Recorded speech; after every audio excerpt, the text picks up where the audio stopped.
Le Seigneur Dieu, le Seigneur Dieu, le Seigneur Dieu, le Seigneur Dieu. Le Seigneur Dieu, le Seigneur Dieu, le Seigneur Dieu, le Seigneur Dieu. À toi, à toi, à toi, à toi. Yeshua, Yeshua, Yeshua, Yeshua. À toi, à toi. Il y a des œuvres de paix et des œuvres de justice qui doivent être manifestées. Les œuvres de paix sont manifestées par ceux qui ont le cœur aimant. Les œuvres de justice sont manifestées par ceux qui ont le cœur droit. Et la droite aime la justice. La justice de Dieu est que tout homme doit aimer son prochain et doit aimer Dieu. C'est ce que le Fils a enseigné et c'est ce que le Père aussi nous a enseigné. L'amour et la justice sont comme un époux et une épouse. Ils sont indissociables. Aucune justice ne peut être manifestée sans amour. Dieu, notre Père des cieux, est un Dieu de justice. Et il est aussi un Dieu d'amour. Et si son amour rayonne dans les cieux, c'est que sa justice également rayonne dans les cieux. Car ce qui rayonne, c'est la justice de sa gloire. Et c'est ce que nous verrons lors de l'avènement, la gloire majestueuse de notre roi de justice, qui viendra juger le monde. Car l'homme est ennemi de la justice. L'homme prêche l'amour sans prêcher la justice. Et c'est là le faux évangile. C'est là la vérité falsifiée. C'est quand nous prêchons l'amour sans la justice. L'homme est ennemi de la justice, car la chair a en elle une semence d'iniquité. Et cette semence pousse cette chair continuellement à se rebeller contre celui qui est juste et parfait et 3 fois saint. Et toute la nature de la chair est en rébellion contre la justice parfaite. Ceux qui produisent des œuvres justes sont les justes, dit la parole de Dieu. Enoch a beaucoup parlé des justes.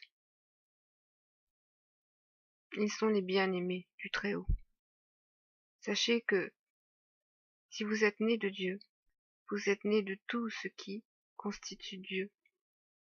C'est-à-dire vous êtes nés de sa sagesse, vous êtes nés de sa justice, vous êtes nés de sa vérité, vous êtes nés de son amour. Et vous devez porter en vous tous les fruits de Dieu. Il est dit que l'on regarde l'arbre à ses fruits. Et Dieu regardera si tout homme a produit les fruits de sa justice. Car même la vérité est issue de sa justice. Car la vérité est juste. C'est ce que Dieu me dit. Est-ce que moi je suis juste? Ma chair me demande d'être injuste. Parfois, en certaines circonstances. Mais l'esprit qui est en moi est bien plus puissant que la chair. L'esprit de Dieu domine tout. Lorsque vous possédez l'esprit de Dieu, l'Esprit Saint, son souffle sacré, cet esprit est une puissance en vous, qui domine la chair, qui domine le péché. C'est pourquoi il est dit, celui qui est né de Dieu ne peut pécher. Sachez, mes frères et sœurs, que si vous êtes nés à nouveau, que si vous avez reçu l'Esprit Saint du Père, que si vous êtes nés de cet esprit, et qu'après avoir marché, vous vous surprenez d'être encore soumis au péché, alors sachez qu'il faut vous alarmer. Dieu m'a fait comprendre que si je suis né de son esprit, si j'ai son Esprit Saint en moi, je ne peux pécher, tel que Jean l'a affirmé. Celui qui est né de Dieu et né de l'Esprit ne peut pécher. Si je pêche, c'est que l'Esprit s'est retiré de moi. Et si l'Esprit s'est retiré de moi, c'est parce que j'ai désobéi au Père. Pour l'instant, cela ne m'est pas arrivé. Je marche avec l'Esprit. Je veux garder l'Esprit, je ne veux pas qu'il me quitte, je ne veux pas qu'il se retire de moi. Lorsque l'Esprit de Dieu se retire de vous, parce que vous ne lui obéissez pas, parce que vous ne faites pas sa volonté, parce que vous ne l'écoutez pas, parce que vous l'ignorez, parce que vous le méprisez, alors il se retire de vous. Et lorsque l'Esprit Saint se retire de vous, alors d'autres esprits viennent prendre place dans votre demeure qui est libre. Des esprits tels que la confusion, l'esprit de l'égarement. Et c'est là que nous reconnaissons ceux qui ont reçu la grâce de la miséricorde de Dieu, qui ont reçu la grâce, son esprit, et qui, après avoir reçu cette grâce, ont méprisé ce qu'ils ont reçu, et retournent sur des sentiers de perdition et d'égarement. Et Dieu m'a montré ces choses. Et j'ai vu de nombreux hommes, de nombreuses femmes se perdre, en pensant avoir obtenu le salut, alors que la foi ne vient pas de nous. La foi est un don de l'Esprit Saint. Il y a une différence entre croire et avoir la foi. Ça aussi, l'Esprit me l'a enseigné. La foi est un don de Dieu. La foi est un don de l'Esprit de Dieu. Et si l'on dit que la foi est une puissance, et si l'on dit que la foi est un bouclier, c'est parce que cette foi est la puissance de l'Esprit de Dieu qui est en nous.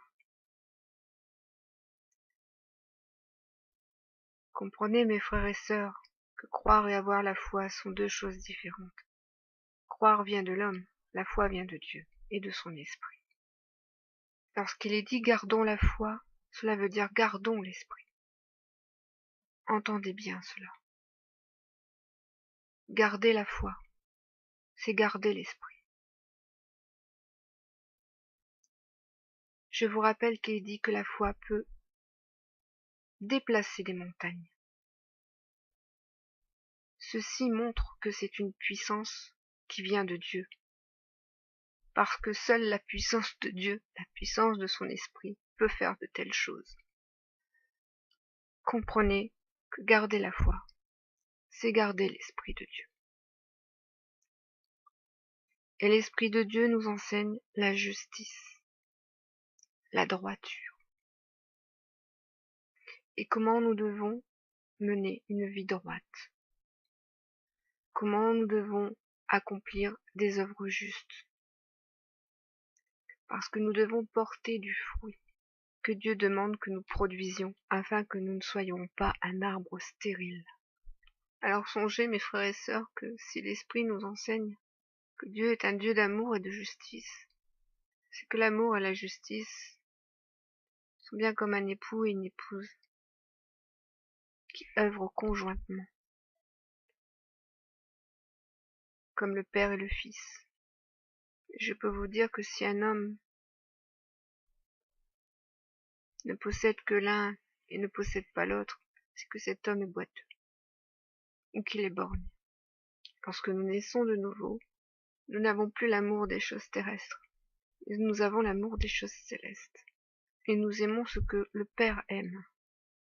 Si nous aimons les choses célestes, c'est parce qu'elles sont manifestées en nous, par sa volonté, comme des semences, afin que nous réjouissions le Père dans sa demeure. Car le Père se réjouit en ses enfants. Sachez-le. Le Père se réjouit en ses enfants. Nous pouvons lui apporter beaucoup de réjouissance. Et c'est une réjouissance de savoir que nous pouvons réjouir notre Père. Soyez fermes, mes amis. Gardez l'esprit, gardez la foi, et pratiquez les œuvres de justice, les œuvres de vérité. Faites la volonté du Père, telle que le Fils l'a enseignée.